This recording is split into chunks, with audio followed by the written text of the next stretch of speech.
Acho que os irmãos acharam, né? Diz assim a boa, perfeita palavra do Senhor. Peço que você mantenha sua Bíblia aberta, porque nós voltaremos ao texto algumas vezes. É o texto que vai nos guiar na exposição dessa manhã. Quando Jesus desceu do monte, grandes multidões o seguiam. Então veio um homem leproso e, ajoelhando-se, disse: Senhor, se quiseres, podes purificar-me. Jesus estendeu a mão e o tocou, dizendo: quero ser purificado. No mesmo instante, ele foi purificado da lepra. Então Jesus lhe disse: olha, não contes isso a ninguém, mas vai mostrar-te ao sacerdote e apresenta a oferta que Moisés estipulou para que lhe sirva de testemunho. Até aqui, vamos orar mais uma vez.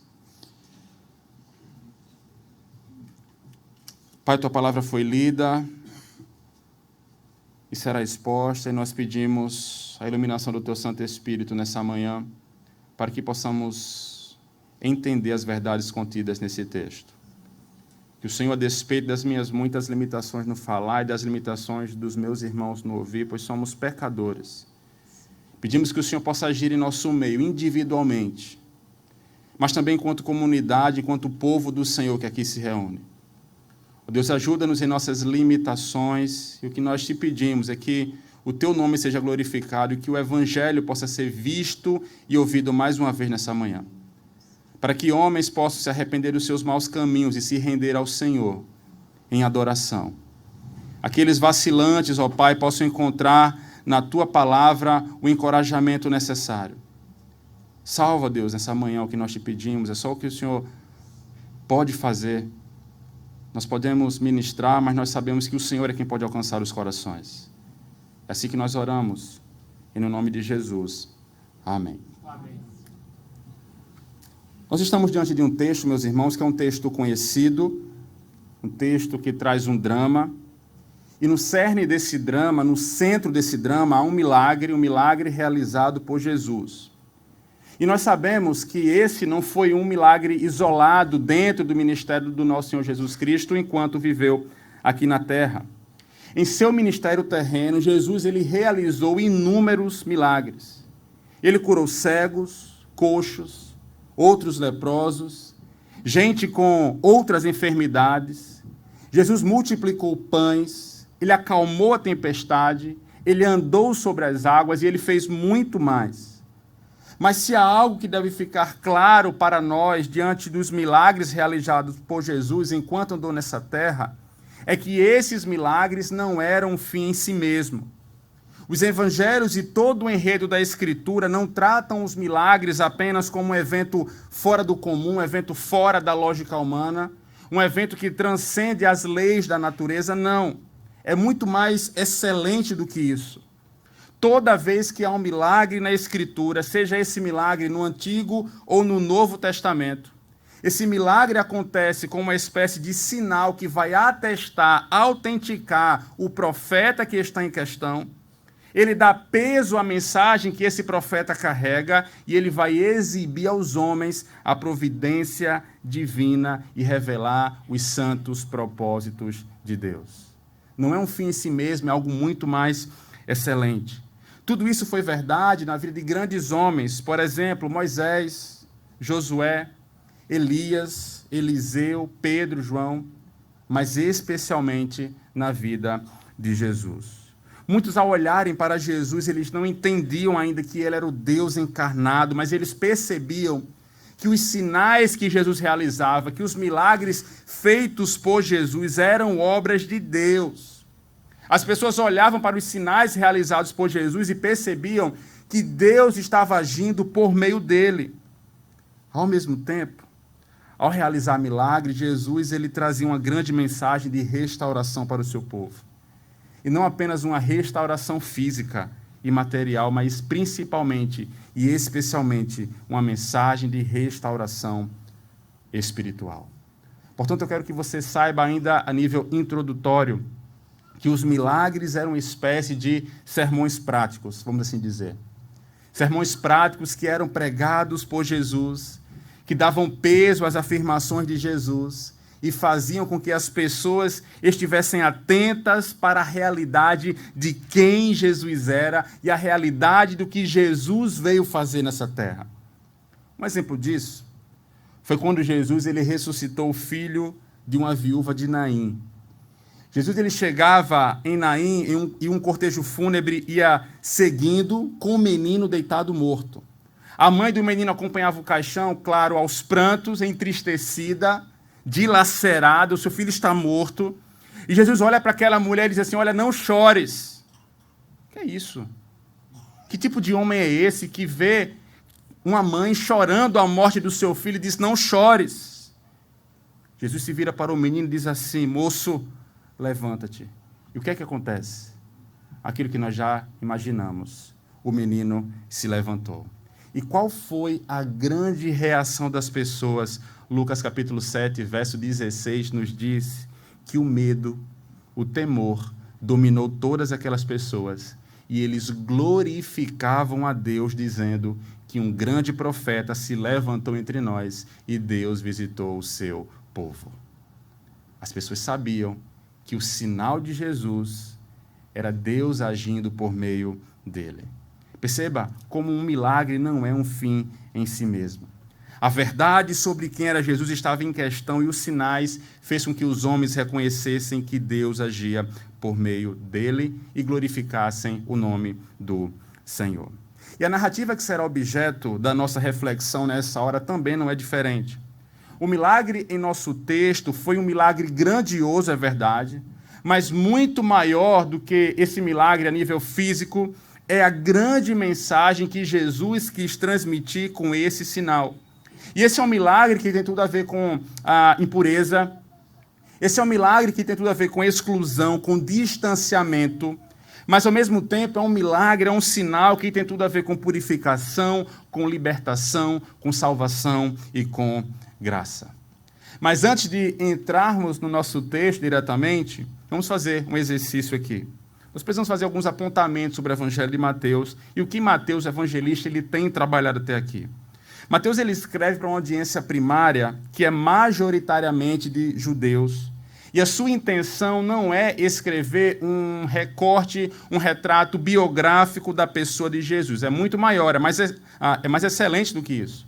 O objetivo de Mateus, do evangelista, está estampado em Mateus capítulo 1, verso 1. Convido você a ir até lá, voltar algumas páginas, e ver no primeiro verso desse evangelho qual é a grande preocupação de Mateus.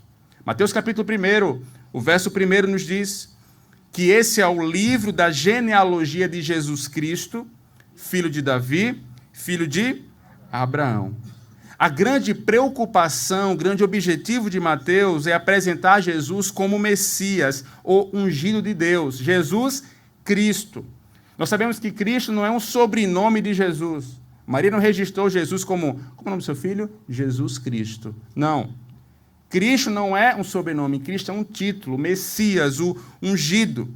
Mateus afirma ainda que ele é o grande rei tão aguardado pelo povo, ao dizer que ele é filho de Davi. Davi havia recebido a promessa de que um de seus descendentes teria um reinado que jamais teria fim, e isso se cumpre na pessoa bendita de Jesus.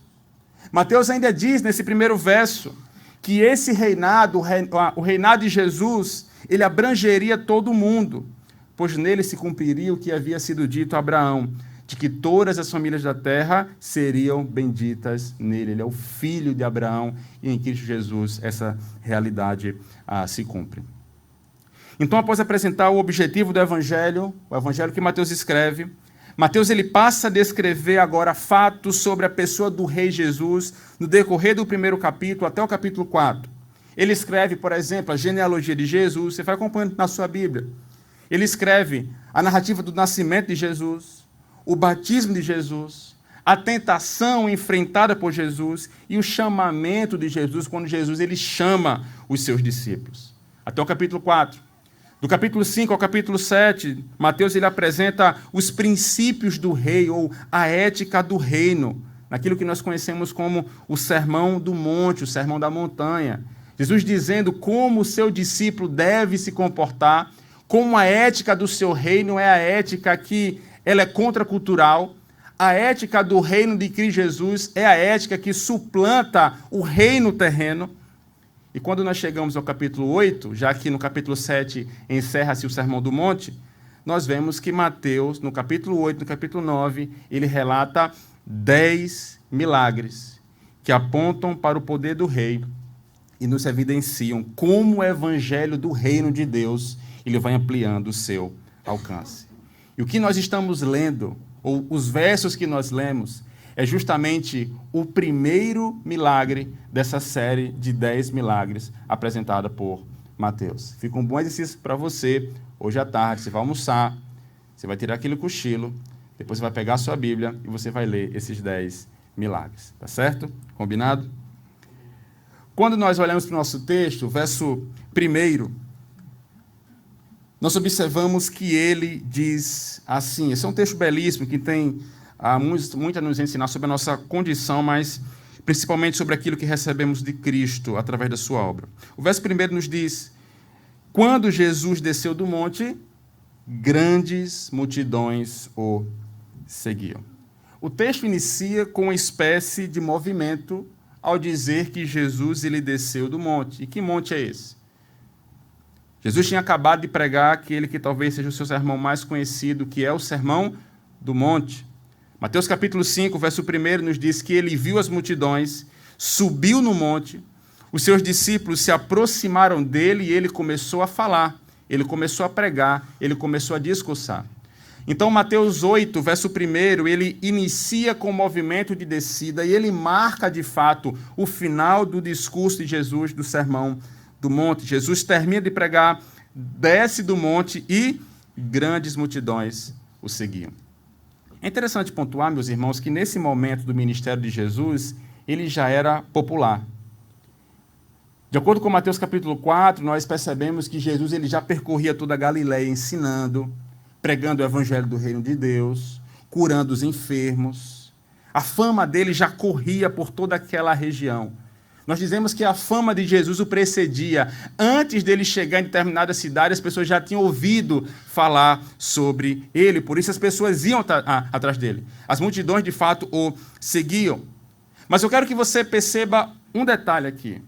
Embora o nosso Senhor fosse popular, ele nunca fez uso dessa popularidade para se autopromover.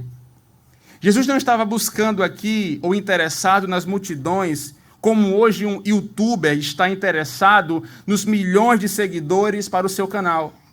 Porque ele sabe que quanto mais pessoas se inscreverem no canal, isso vai monetizar. Não é isso?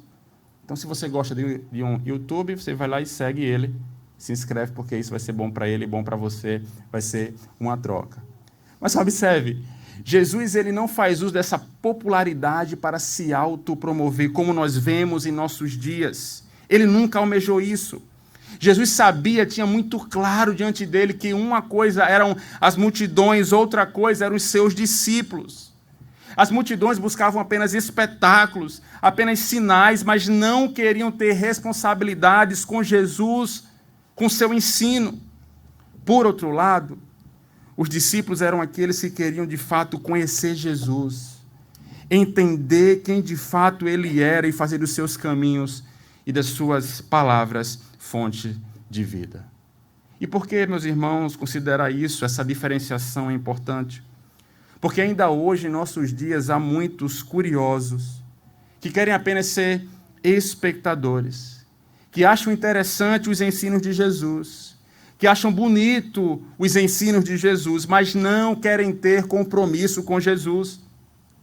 Ligado a isso, em contraste com a atitude de Jesus, se há pessoas que almejam espetáculos, sinais, há muitos líderes, pastores que aproveitam que há pessoas que, ao invés de discípulos, querem ser espectadores para dar-lhes aquilo que eles querem, para dar-lhes entretenimento, para dar-lhes espetáculos. Infelizmente, o foco de muitos cultos e reuniões não é a palavra de Deus. A palavra de Deus, em muitas reuniões, não encontra primazia na vida da igreja. Não são as ordenanças que são administradas corretamente, mas aquilo que atrai os olhos do povo. É por isso que sempre há charlatões que fazem pirotecnias, porque sempre há multidões querendo se entreter. De vez em quando, agora com o advento do Instagram, né, aparecem muitos vídeos para você, né, a todo momento, toda hora Reels, né? E eu me deparo com cada bizarrice. De vez em quando eu mando para o Newton aqui, para a gente rir junto. É triste. Mas para mim, ao ver pastores fazendo espetáculos, sinais, rodopiando, pulando e vendo cambalhota, para mim não é o pior, não é o pastor, é ruim. É horroroso, é bizarro. Mas a igreja que convida, a igreja que chama, porque são pessoas que querem espetáculos. São pessoas que não querem, de fato, adorar a Jesus como Ele é, mas querem entretenimento.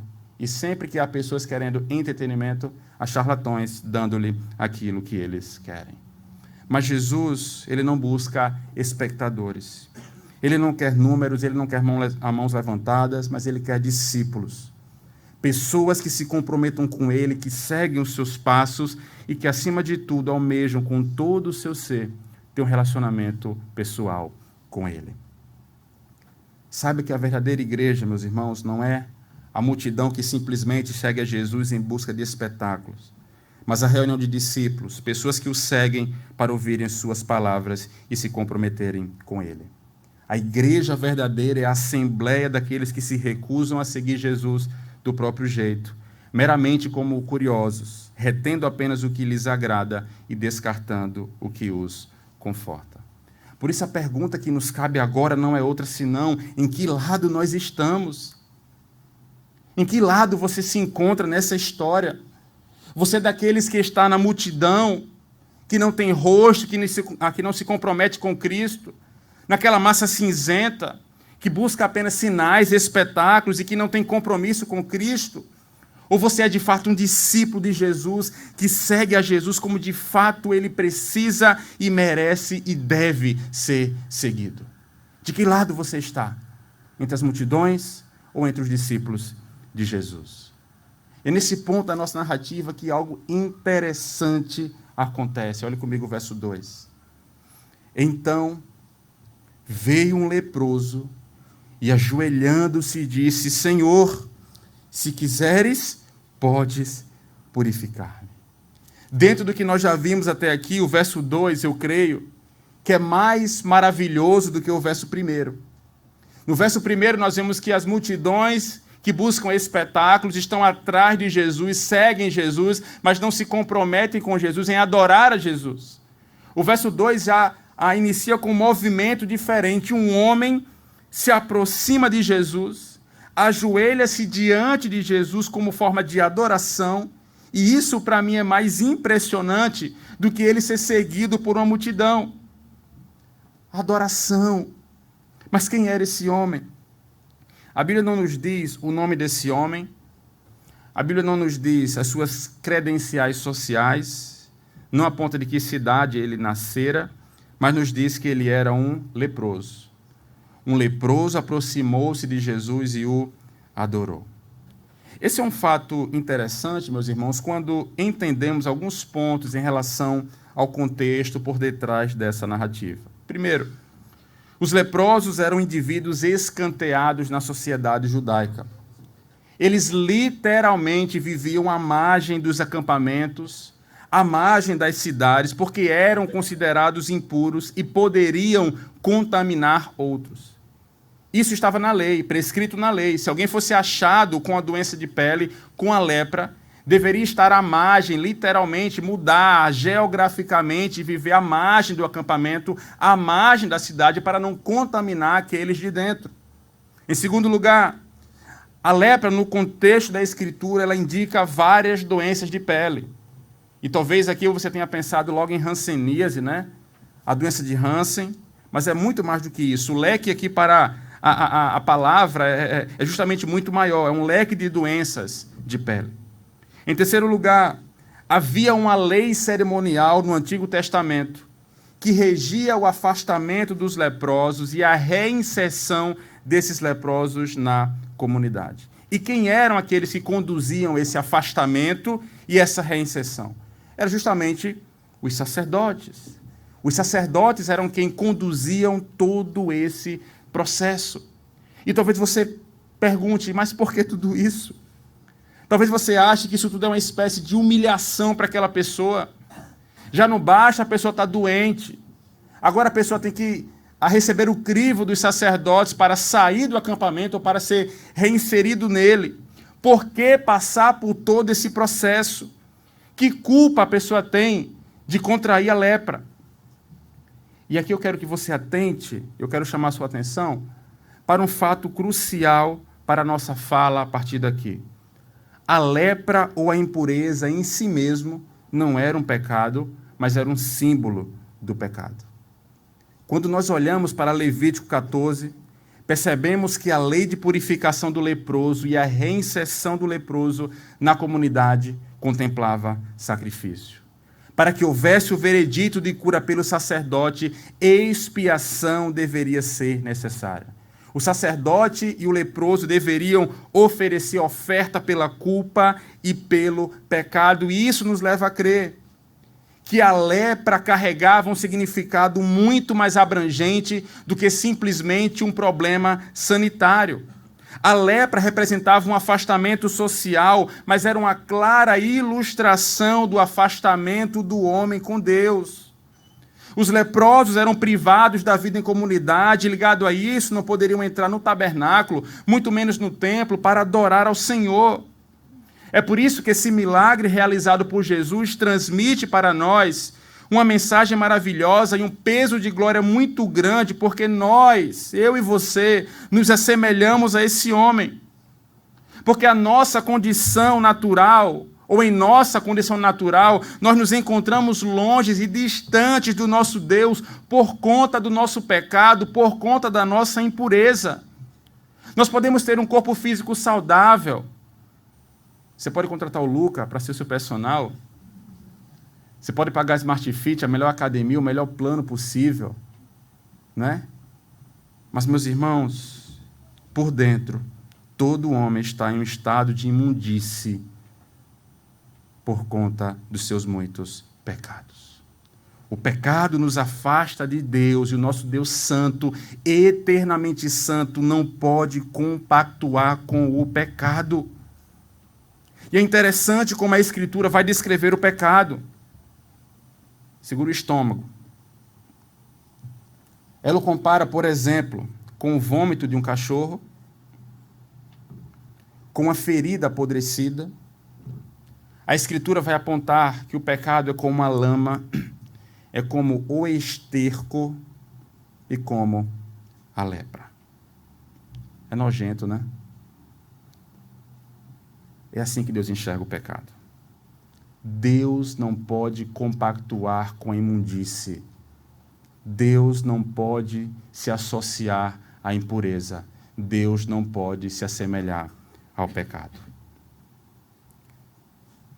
E por mais que o pecado pareça atrativo para você hoje, e talvez você leve uma vida de pecado e as consequências não parecem fedorentas, parecem não cheirar mal ainda, mas eu quero que você saiba que em algum momento o pecado vai se mostrar como ele realmente é, como algo nojento, repugnante e asqueroso, porque essa é a realidade do pecado. Veja como o profeta Isaías descreve o pecado e o pecador na primeira metade do verso 6 de Isaías capítulo 64. Isaías 64 nos diz assim: todos nós somos como impuro, e todas as nossas justiças como trapo da imundície. Veja como a fala do profeta é uma fala dura. Por conta do pecado, a nossa natureza é tida como impura e a nossa justiça própria como trapo de imundície. Ou seja, nem as nossas melhores coisas, nem as coisas que nós produzimos com as nossas próprias mãos, aquilo que nós desejamos fazer para Deus e para o outro, estão isentas de imundície, mas são como trapos de imundície, como vai dizer o profeta. Por trapos de imundície, a Bíblia se refere aos panos usados pelos leprosos para limpar as suas feridas. E você já imagina o quão sujo esse pano era, o quão fedorento esse pano era. Por trapos de imundície, nós podemos entender também os panos que as mulheres usavam naqueles dias no período menstrual.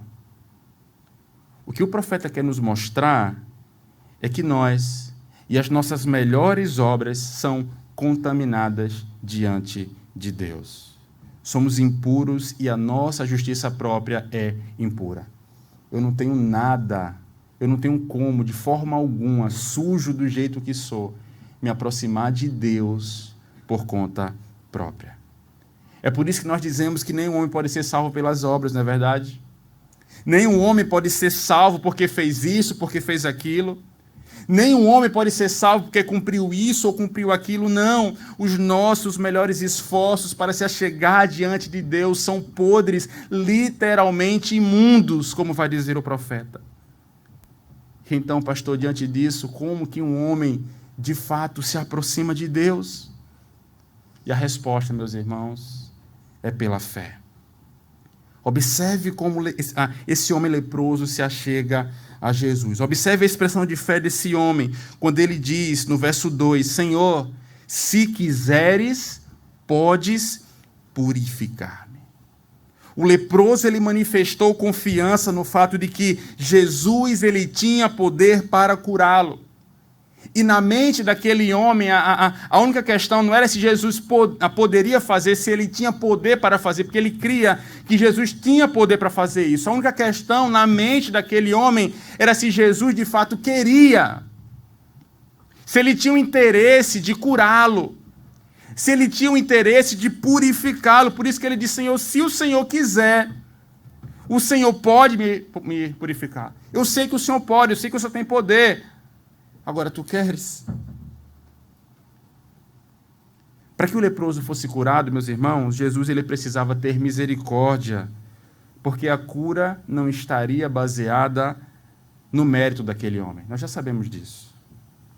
Porque nem isso ele tinha. Mas o homem leproso confia na graça de Jesus. É por isso que a reação de confiança desse homem nos aponta para o papel da fé na cura da nossa impureza, ou o que nós podemos chamar de salvação. E veja como é maravilhoso o fato de que Jesus permite de que homens impuros se acheguem a Ele pela fé. E a fé nessa ilustração que nós estamos vendo aqui, nesse evento, nesse drama, a fé se assemelha a uma mão vazia que é estendida para o Salvador. A fé não entrega nada, mas ela quer receber tudo das mãos de Jesus. É de Cristo que se recebe tudo que nós, de fato, necessitamos. E essa é a maravilhosa mensagem do Evangelho da graça de Deus, meus irmãos. Tudo é pela graça. A cura da nossa impureza, o perdão dos nossos pecados e a nossa salvação é mérito de Deus, é graça divina e não do homem. O profeta Jonas vai dizer que a salvação pertence ao Senhor. Um outro teólogo vai dizer que nós, no quesito de salvação, só contribuímos com os nossos próprios pecados, com a nossa própria impureza, porque nós recebemos tudo do Deus Trino. Aquele homem leproso tinha plena convicção da sua realidade impura e, diante disso, se chega com confiança ao único que poderia resolver o seu problema. Igualmente, meus irmãos, cada um de nós deve depositar a fé em Jesus como o único que tem poder para nos salvar. Fazendo isso, reconhecemos que não podemos exigir a salvação como direito baseado em algo de nós mesmos. Eu e você não temos nada para oferecer a Deus, e mesmo que tentemos, como vimos, ainda assim é imundice. Nós somos salvos pela graça, mediante a fé, e a maravilhosa graça de Deus, ela não pode se misturar com o mérito humano. Por isso, desconfie de pastores, de líderes, de evangelistas, de falsos mestres, que dizem que você precisa de Jesus mais alguma coisa, que você precisa se apegar à mensagem da cruz e fazer mais alguma coisa. Não. Como disse o apóstolo Paulo escrevendo aos Romanos, se é pela graça, já não é pelas obras. Do contrário, a graça já não seria graça, ou é ou não é.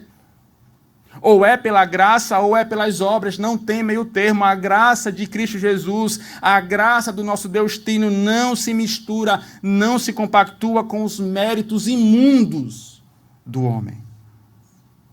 Essa glória, saiba, ele não vai dividir com o seu ninguém. Todo o mérito da salvação é do Senhor, do começo ao fim, e glória seja dada ao nosso Deus por isso. Depois de se achegar a Jesus pela fé, o leproso ele vai receber do nosso Senhor o veredito. Veja comigo o verso número 3. Jesus estendeu a mão e o tocou, dizendo: quero ser purificado. No mesmo instante, ele foi purificado da lepra. O leproso se aproxima de Jesus com confiança, pela fé, e como vimos, ele não colocou em xeque se Jesus era capaz de curá-lo.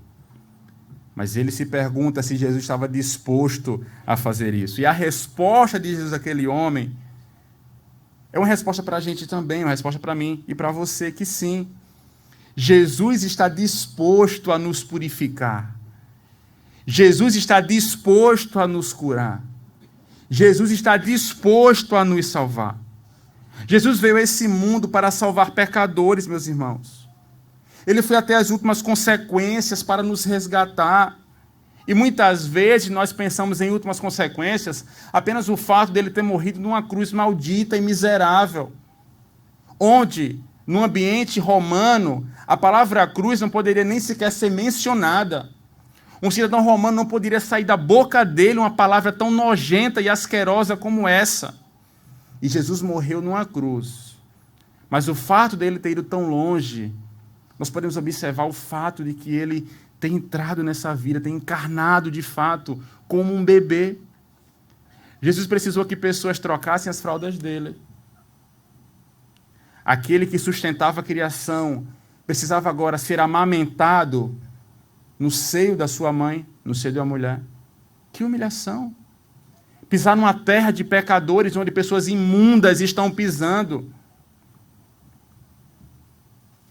Você já pisou numa lama, um negócio nojento, assim? Né? Passou uma barata aí, não pisa não, menino. Né? Ah, um cachorro fez xixi aí, coisa desse tipo.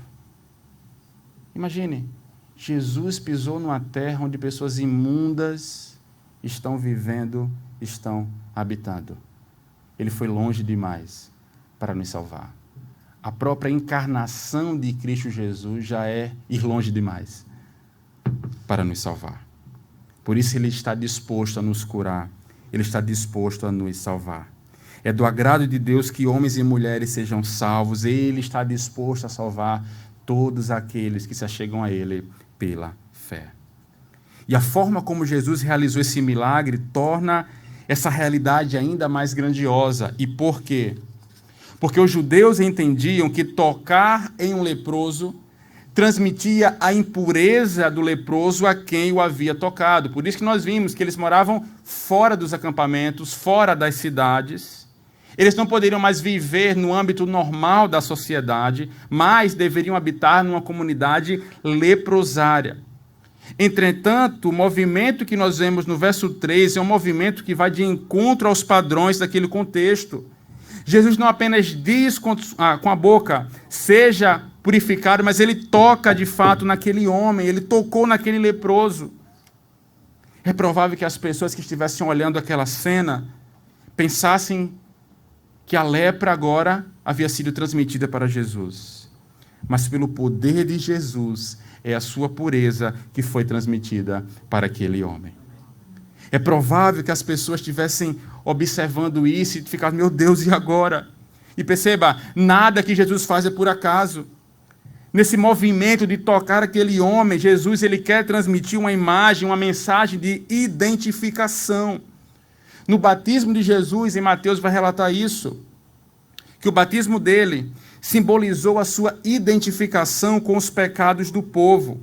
Aqui também o toque dele nesse homem impuro indica a sua disposição de carregar sobre os seus ombros a impureza do seu povo na cruz do Calvário. Mas um fato inequívoco de que Jesus nasceu, veio para morrer, que Jesus veio a esse mundo para salvar homens e mulheres imundos, impuros. E de fato ele carregou sobre si os nossos pecados. Ele sofreu a punição que deveria ser minha e sua, para que pudéssemos ser contados como os limpos diante de Deus. O apóstolo Pedro, olhando para a mensagem do profeta Isaías, no capítulo 53, diz assim, em sua primeira carta, 1 Pedro, capítulo 2, verso 24, que ele mesmo levou nossos pecados em seu corpo, sobre o madeiro, para que, mortos para os pecados, pudéssemos viver para a justiça. Pelas suas feridas fomos sarados. Homens impuros são limpos da impureza dos seus pecados pelo sangue de Cristo que foi derramado na cruz do Calvário. As feridas, as chagas do nosso Salvador trazem cura para homens que não merecem ser curados. E esse, meus irmãos, é o grande significado da graça de Deus. Nós recebemos justamente o oposto do que merecemos. Eu não sei se você já percebeu na minha fala, mas eu quero dizer que o leproso é o retrato de cada um de nós. O leproso é o retrato de cada um de nós. Ele não tinha nada para oferecer a Jesus além de suas feridas, assim como nós também não temos nada para oferecer além dos nossos muitos pecados.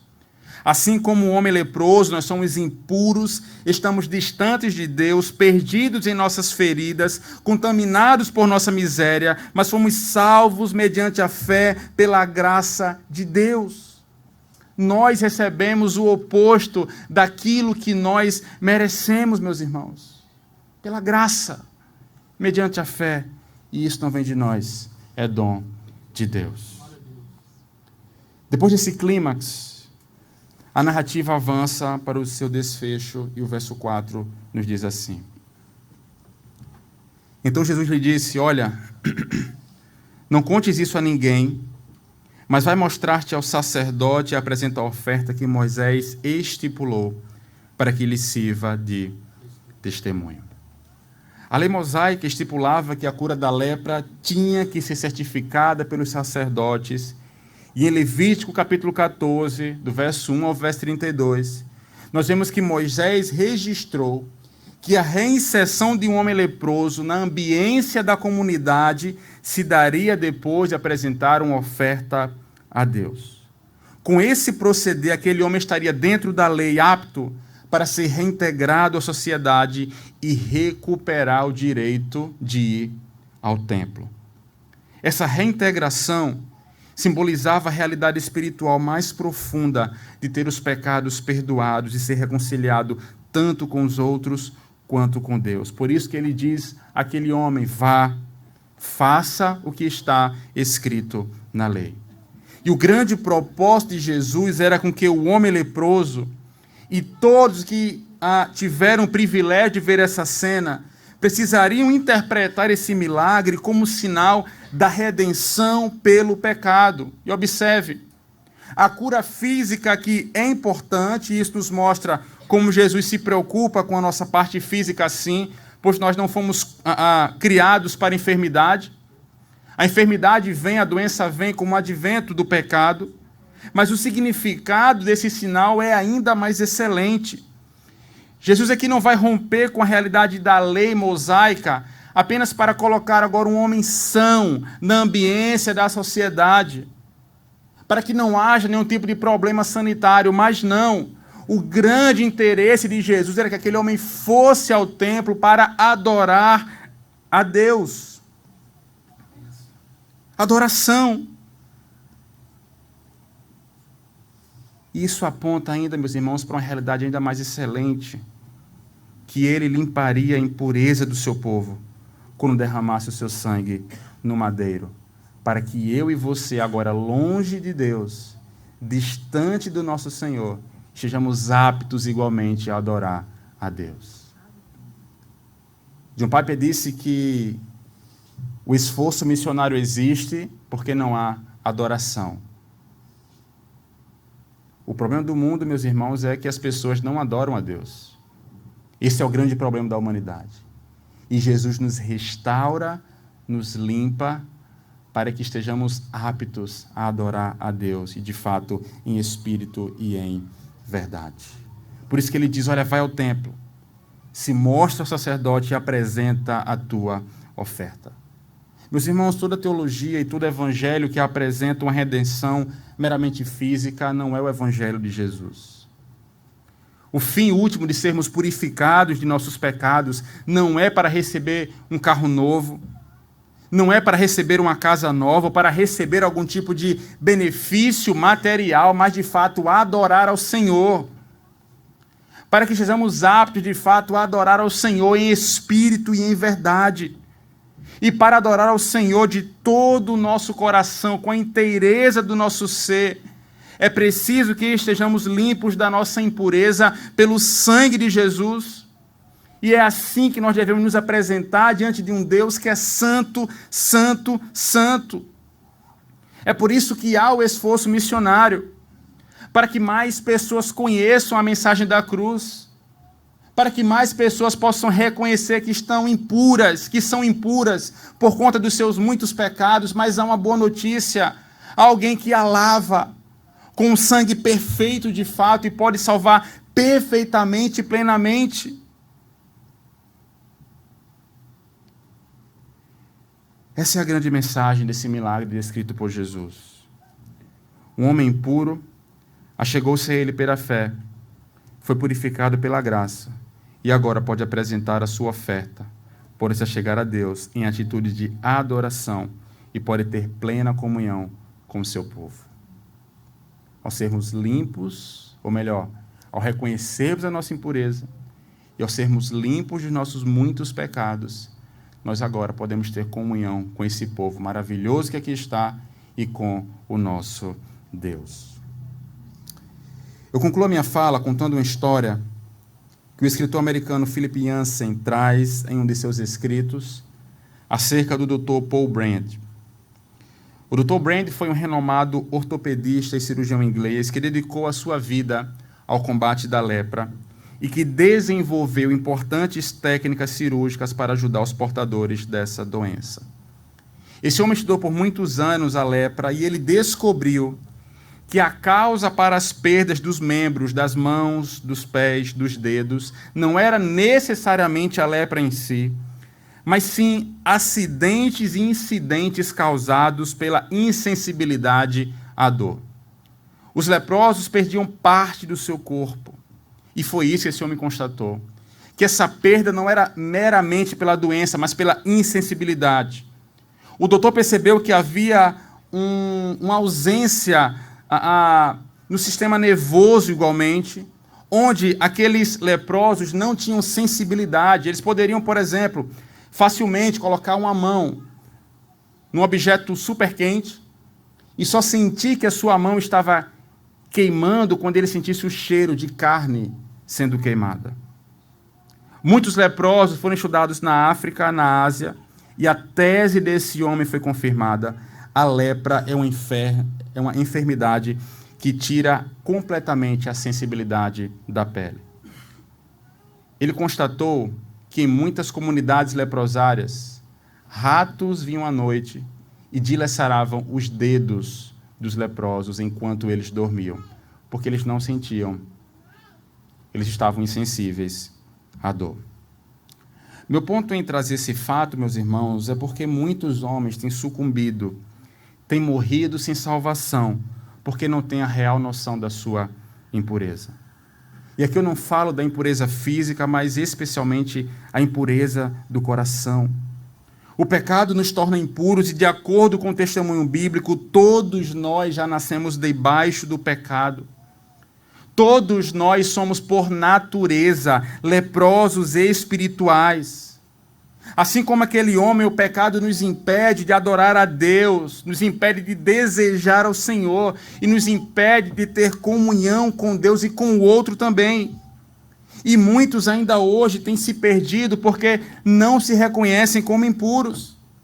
São pecadores, ofendem a Deus por conta dos seus muitos pecados, mas fecham os olhos para essa realidade. Mas o reconhecimento de que nós somos pecadores e impuros é o primeiro passo para que possamos receber a cura. Portanto, se você já se reconheceu como alguém impuro espiritualmente, como um leproso espiritual, saiba que isso é uma bênção de Deus. Reconhecer a nossa natureza pecadora e pecaminosa é uma bênção divina para mim e para você. Porque um homem não pode ser curado até se reconhecer como um pecador. Se ele não se reconhecer como um pecador, não há cura plena. Ele não pode adorar o Senhor em espírito e em verdade. É por isso que o Evangelho são as boas novas. E para ter uma boa nova, você precisa ter uma má notícia. E a má notícia é que nós somos leprosos espirituais, nós somos impuros, não podemos adorar a Deus, nossa natureza é contrária a Deus. Nós não desejamos ao Senhor naturalmente. Mas pela graça do Senhor, nós podemos ser limpos das nossas impurezas. O reconhecimento de que somos pecadores impuros é o primeiro passo. E a minha oração é que Deus abra os seus olhos, os olhos de alguns aqui nessa manhã, para essa realidade, para a realidade da nossa impureza espiritual. E se Ele já abriu os teus olhos, eu te encorajo a confessar os seus pecados diante dEle também, se arrepender da sua condição impura. Enxergar-se como um leproso espiritual, repito, é uma grande bênção. Mas algo mais importante do que o conhecimento do pecado é igualmente o conhecimento da graça do nosso Senhor e Salvador Jesus Cristo. O apóstolo João escreve em sua primeira carta que se confessarmos os nossos pecados, Ele é fiel e justo para perdoar os pecados e nos purificar de toda injustiça. Isso nos conforta. Isso conforta um homem que sabe que é um leproso espiritual, que está perdido em sua impureza, que sabe que por suas próprias obras não pode, não tem como se aproximar de um Deus que é infinitamente santo. Por isso, se achega a Deus com humildade, reconhecendo a sua condição pecadora. Confesse os seus pecados e confie que pela obra substitutiva de Cristo na cruz, Ele toma sobre si a nossa impureza, os nossos pecados e nos dá a sua pureza, nos torna limpos e justos diante de Deus. E se Ele já te limpou, se você que está aqui sabe, tem convicção de que já foi alvo dessa maravilhosa graça, que já te limpou, viva a luz dessa mensagem, viva a luz da cruz de Cristo, viva a sombra da cruz de Cristo. Viva uma vida que reconhece que o pecado ele não te domina mais. Confie em Cristo Jesus. Confie que Ele te limpou de toda e em qualquer impureza. E o nosso problema, meus irmãos, é que nós já fomos limpos, de fato, e plenamente limpos. Mas nós queremos olhar para o nosso passado e encontrar nódoas. Nós queremos achar alguma sujeira. E essa sujeira nos dá um fardo pesado, onde nossa caminhada nós andamos cambaleantes, não andamos na velocidade que nós deveríamos em direção a Cristo, em direção a Deus Trino. Viva a luz dessa mensagem. Se Ele já te limpou, não fique procurando nódoa. Ele já te perdoou, Ele já te limpou. É claro, enquanto nesse corpo corrupto, enquanto nessa terra corrupta e imunda, nós pecamos, mas não vivemos mais debaixo da tirania do pecado. Cristo já nos resgatou, Cristo já nos limpou, e agora aqueles que vestem as vestes da graça, as vestes da justiça, aqueles que já se banharam no sangue do Cordeiro, podem adorar a Deus. Podem fazer isso com a convicção, podem viver plenamente à luz da mensagem do Evangelho em todas as áreas da sua vida. E Ele fez isso, meus irmãos, para que possamos viver uma vida de ininterrupta adoração e comunhão uns com Deus, uns com os outros e com Deus. Isso também nos faz ter humildade na nossa ambiência comunitária. Nós somos as comunidades do ex-leprosos, vamos assim dizer. Vivíamos no leprosário, agora fomos reinseridos. Fomos adotados, enxertados numa família, na família de Deus. Isso é maravilhoso, meus irmãos. Portanto, o que deve haver nessa comunidade é a humildade, tratar o pecado como ele deve ser tratado de fato, restaurar o irmão como ele deve ser restaurado de fato, para que todos nós possamos andar em ações de graças ao Deus Trino, pela salvação que um dia nos alcançou. Essa é a grande beleza do Evangelho da Graça de Deus, de Cristo Jesus, o grande Rei, o Cordeiro de Deus, que tira o pecado do mundo. Quantos podem dizer, Deus seja louvado? Vamos ter uma palavra de oração?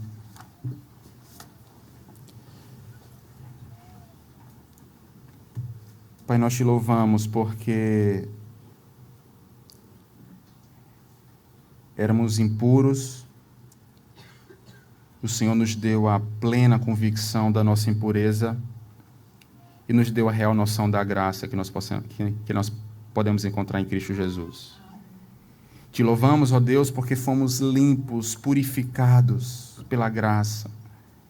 Te louvamos porque a justiça de Cristo é imputada a nós. Te louvamos porque a nossa injustiça foi suplantada e nós cremos que quando o Senhor olha para nós, o Senhor vê a figura do teu Filho Jesus. Muito obrigado, Pai. E pedimos que essa maravilhosa mensagem possa estar continuamente sendo aplicada pelo teu Santo Espírito em nossa mente e no nosso coração. Para que a cada dia possamos andar, ó Deus, em ações de graças. Para que a cada dia possamos lembrar, ó Deus, nossos descaminhos e maus caminhos de outrora. Para que possamos viver, ó Deus, em novidade de vida, dia após dia, à luz da mensagem da cruz. Ajuda-nos. Ajuda o teu povo que aqui se reúne, ó Deus, essa comunidade maravilhosa que o Senhor escolheu para si. Que o Senhor possa fazer esses irmãos caminharem em direção a Cristo Jesus diariamente. Que a tua palavra possa estar sempre no centro dessa igreja. Uma igreja, ó Deus, onde se reúnem aqui discípulos e não espectadores. Que essas pessoas possam viver à luz do evangelho que nós te pedimos. Abençoa, Deus, o pastor Judy Clay, onde ele estiver. Ajuda o teu filho na condução desse povo que aqui se reúne, para que essa igreja possa, ó Deus, avançar cada vez mais na propagação do teu reino aqui na terra, como já vem fazendo. Ajuda-nos, Pai, é o que nós te pedimos, em nome de Jesus. Amém. Eu convido você a ficar em pé. Tudo que tens feito, por tudo que vais fazer, por tuas promessas e tudo que és, eu quero te agradecer com todo o meu ser. Te agradeço, meu Senhor. Te agradeço, meu Senhor.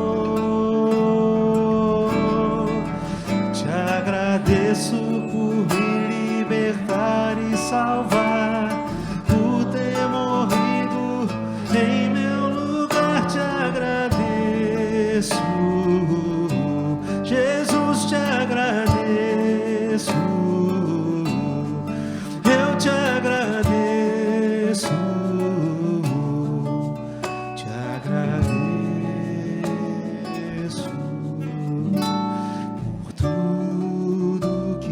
Feito, por tudo que vais fazer, por tuas promessas e tudo que és, eu quero te agradecer com todo o meu ser.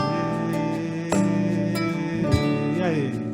Te agradeço, meu Senhor.